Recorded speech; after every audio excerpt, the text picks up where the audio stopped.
The reason why we're talking about this is the Great North American Automotive Association has given the 2025 Ford Ranger an award. It is best mid-size truck or something. I don't know. I think it's hooked up with Motor Trend, but Motor Trend gave the Ram. Anyway, somehow it's won some kind of an award. I'll put it thing up there so we can actually, I've got a thing. I'll put the actual list up there so you can know exactly who the people is that gave this an award. The Ford Ranger has massive competition. Massive. The Toyota Tacoma, the Nissan Frontier, the Chevrolet Colorado Canyon, used to be the Chevrolet S10. So those are three heavy hitters. Big time competition in this segment. Mid-size trucks are the hottest segment in trucks because everybody complains and bitches about $70, $80, $90, $100,000 for the full-size big F-150 Silverados, Rams, all of that stuff. So the mid-size truck, that's what people got more money. That's where they spend it and buying that kind of truck. However, in 2011, the Ford Ranger went away, okay, for low mid-size truck demand. Well, fast forward to 2019, and I guess mid-size truck demand is obviously higher because of the price we just talked about. But the Ford Ranger has a problem. The Ford Ranger has a competitor that's not even supposed to be a competitor. Y'all know I'm a big fan of the Ford Mavrika. The Ford Mavrika is not really a truck. It is a little crossover. It is based off of the Ford Escape, the Bronco Sport, and the Maverick. They're all sharing the same water bowl. You know what I mean? So is it a real truck? No. But most people out in the world, they don't need a real truck, okay? Most people don't need something that can tow 10,000 pounds. But anyway, back to the Ranger. The Ranger has to compete with the Ford Maverick. See, Ford's rocking three trucks, the F-150, the Maverick, and the Ford Ranger. The F-150 will never go away, okay? Ford's entire DNA is revolved around two cars, the F-150 and the Ford Mustang. So they're not going anywhere. I mean, the F-150 has been the best selling vehicle in America for almost 50 years or something. Anyway, that's not what we're talking. It's just all part of the conglomerate. You see what I'm saying? There's reasons why I come up with this. There's thoughts behind all of it. Anyway, and then there's the Ford Ranger. Sales in 2024 were down 83%. Okay, now granted there was some shipping things going on right there, and we were giving some parts and some layovers and some layoffs, and anyway, there was a whole bunch of stuff going around, but Ford Ranger sales are still down. I'll say this, in the mid-size truck, the Toyota Tacoma, it's gotten pretty expensive.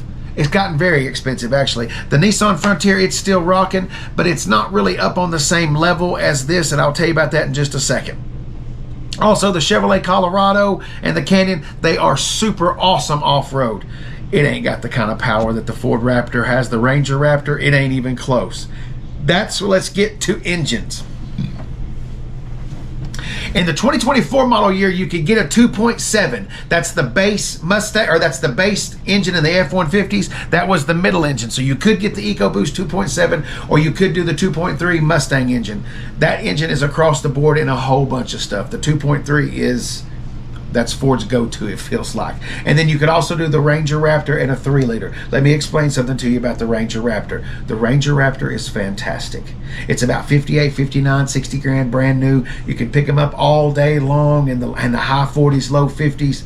It's fantastic. It's got upfitter switches up there so you can ring up lights and Baja lights and winches or whatever else you want to. The exhaust has 4 different modes. You got different suspension. You've got the Fox suspension, which means you can do stuff off-road that other vehicles can't. Anyway, Casey, the Colorado ZR2, it ain't even close.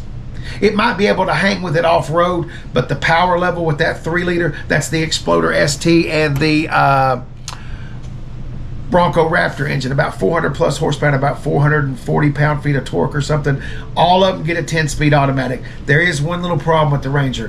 One cab design, one transmission. No manual, no regular cab. I think that's a problem. Anyway, I just truly believe that even with all of the goodness surrounding the Ford Ranger, I believe that the Ford Ranger, its days are marked. I believe it's about time for that lady to come out and start hollering and wailing. But I've been wrong several times in my life, so wouldn't be the first time. Ford of Murfreesboro, thank you so very much for letting me play out here in your sandbox. I cannot say it enough. Thank you so much. Hobley Nation! Do you like the Ford Ranger Raptor? Do you like the Ford Ranger? Remember the Ford Ranger? Remember that one? I had a couple of those. I had two. Anyway, enough of me running about what I've had. Who gives a shit what you've had, Hobley? I agree. Rocking in the EcoBoost Ranger. Mustang powered 2.3. We got the power. Just pull on out in front of it. Come on, little Turby. All right. Base engine option. We've already talked about that. We're not going to talk about that anymore. I can't talk about the engines on this any longer. The Ranger. Let me tell you something about the Ranger. When Ford pulled the plug on the Ranger, you know, sometime around, I can't remember, like 12 or 13 or something like that. For 4 or 5 years, they didn't make the Ranger in the States. They made them all over the world and other places. They just didn't make them here. And I don't think the Ford Ranger's ever recovered. Because what happened is folks that bought the OG Ranger, not the OG, but that's an MF and Ford Ranger. You know the Ford Ranger, the video, like a 95, a 2002 model, something like that. The bulletproof ones, the tough ones. Well, when they quit making that truck, people started finding another alternative. They either bought a Chevrolet or they moved over to a Nissan Frontier or Tacoma, whatever. They switched teams, and when that happened, I don't think that the Ranger sales have ever recovered. Now, in other markets, they've got this new Super Duty Ranger coming out, and there's going to be like a small little diesel. It's not slotted to come to the States as of right now. We need that in the States. The Ford Ranger sales are in the toilet. Okay, the Ford Maverick is going to be the one that crushes the Ford Ranger. I think carrying 3 trucks, I don't think it can work. And I'm talking about the F-150, I'm talking about the Ranger and the Maverick. I really believe that if something doesn't happen with the Ranger coming up in a few years, that they're gonna pull it. That's my opinion. It's not like I have a direct line to Ford. Nobody's called and told me that. But just a little bit of opinion. Do that same, let's see. That was about the same exact amount of throttle that we gave the Nissan back there, about 33 1/3. About a third of the pedal. It's just a different experience. That's that turbo.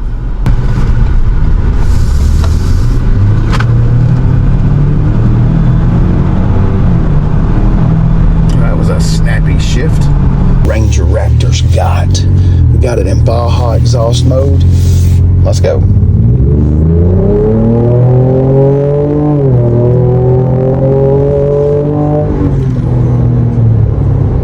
Well, man, I'm telling you, old girl got loud. Woo!